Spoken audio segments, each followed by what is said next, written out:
I, many years ago, was rather foolish, and we were in the west coast of Ireland, and we were in a bar, and we'd had a couple of drinks, and somebody started to talk about the unknown, the spirit world, and the conversation came up about the gravedigger's house,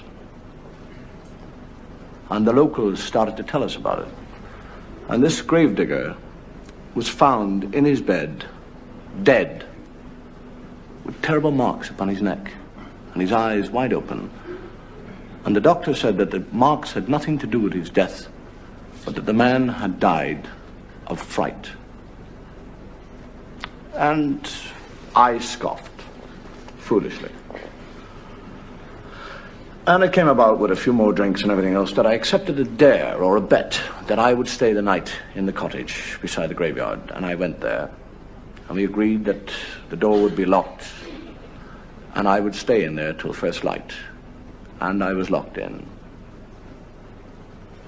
And I don't know really what happens, but I think a great deal of fear is in one's mind. It was dank, it was cold. The effects of the booze began to wear off. And I began to think, what in the name of God are you doing?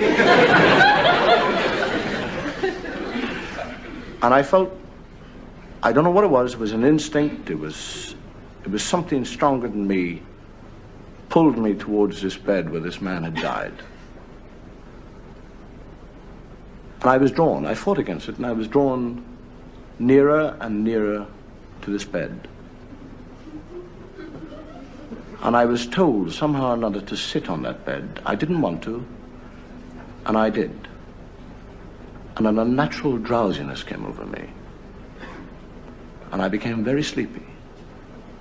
And I laid down, knowing full well that I shouldn't. And I went to sleep. A limbo sleep. And I woke.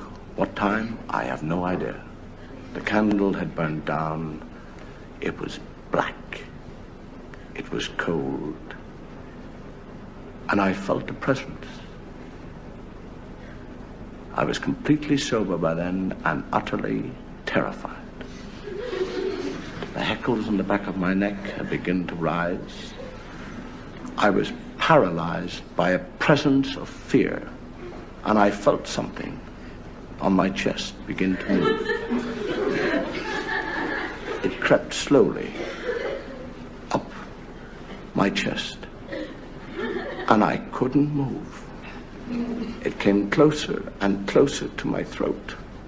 I gathered all my willpower as this thing came closer and nearer, and I grabbed it, and it was wet and cold, and I bit it, screamed with pain, and that is how I lost my fingers.